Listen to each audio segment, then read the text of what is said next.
প্রিয়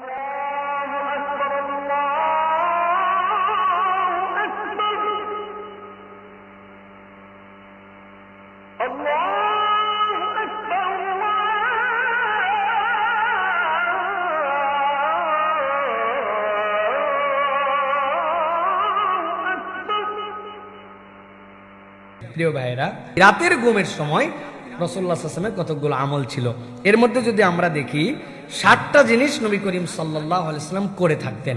এর 1 নম্বর, পানাহারের পাত্র যদি থাকে সেগুলা ঢেকে দেওয়া, গ্লাসটা ঢেকে দেওয়া, খাবারের উপরে দিয়ে দেওয়া, ঝাঁপি দিয়ে দেওয়া, খাবার ঢেকে রাসূলুল্লাহ সাল্লাল্লাহু আলাইহি ওয়াসাল্লাম শুতে যেতেন। 2 নম্বরে, দরজা বন্ধ করা, দরজা খুলে রাসূলুল্লাহ সাল্লাল্লাহু আলাইহি ওয়াসাল্লামের ঘুমানোর সিস্টেম ছিল না, দরজাটুকু চাপায় দেওয়া, লাগায় দেওয়া, দরজা না থাকলে পর্দাটুকু টেনে দেওয়া, উন্মুক্ত দরজায় শুতেন না। 3 নম্বরে, সন্ধ্যাবেলায় নবীজি বলছেন বাচ্চাদেরকে ঘরের মধ্যে ঢুকায় নাও, এই সময় বিক্ষিপ্ত শয়তান জিনেরা বিভিন্ন জায়গায় দৌড়াদৌড়ি করে, এই জন্য সন্ধ্যাবেলায় বাচ্চাদেরকে ভিতরে নেওয়া এবং দরজাটাকে বিসমিল্লাহ বলে লাগায় দেওয়া, এরপরে প্রয়োজনে খুলবো, কিন্তু সন্ধ্যার থেকেই রাতের আমল শুরু হবে প্রাথমিক, যে আমি দরজা, পর্দা, গ্লাস এইটা বিসমিল্লাহ বলে টেনে দিব।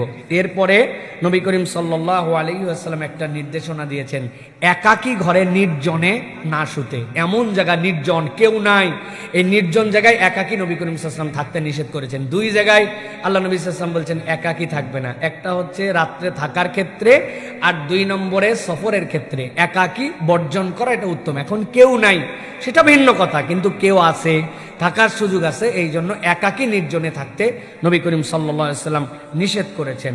এরপরে বলেছেন ফাঁকা ঘরে, ছাদে তোমরা শুবা না, ফাঁকা ঘর একদম, পাশে কোনো পার্টিশন নাই, উন্মুক্ত খোলা, রাসূলুল্লাহ সাল্লাল্লাহু আলাইহি ওয়াসাল্লাম নিষেধ করেছেন।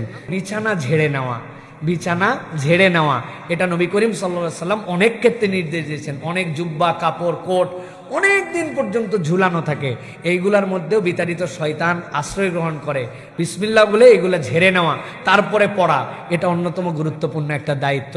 তো এইগুলা হচ্ছে ঘুমের প্রিপারেশন আমাদের জন্য।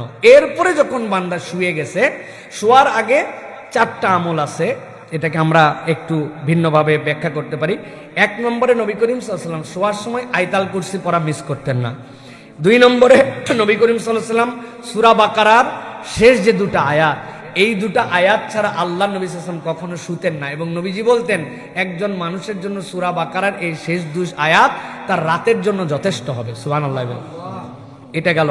3 নম্বরে সূরা ইখলাস, ফালাক, নাস এইটা পড়া, এইটা পড়ে রাসূলুল্লাহ সাল্লাল্লাহু আলাইহি ওয়াসাল্লাম শুতে যেতেন।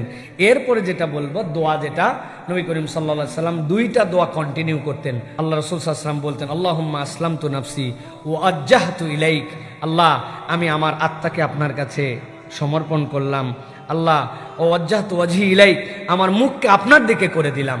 তার মানে আপনি আল্লাহর কাছে সমর্পিত হতেন।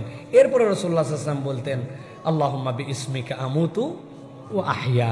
এরপর রাসূলুল্লাহ সাল্লাল্লাহু আলাইহি ওয়াসাল্লাম শুয়ে যেতেন, ডান কাতে শুতেন, গালের নিচে হাত দিয়ে রাখতেন, আপনার যেভাবে হয় এইভাবে রিল্যাক্স করে আপনি শুয়ে গেলেন। সুতরাং এইগুলো হচ্ছে একজন মুসলমানের জন্য ক্রাইটেরিয়া। দেখবেন এইগুলা কোনোটাই আপনাকে বাড়তি হ্যাসেল দিবে না, সবগুলাই জাস্ট একটা তারতিবের মধ্যে রাখা এবং এইটা পড়া।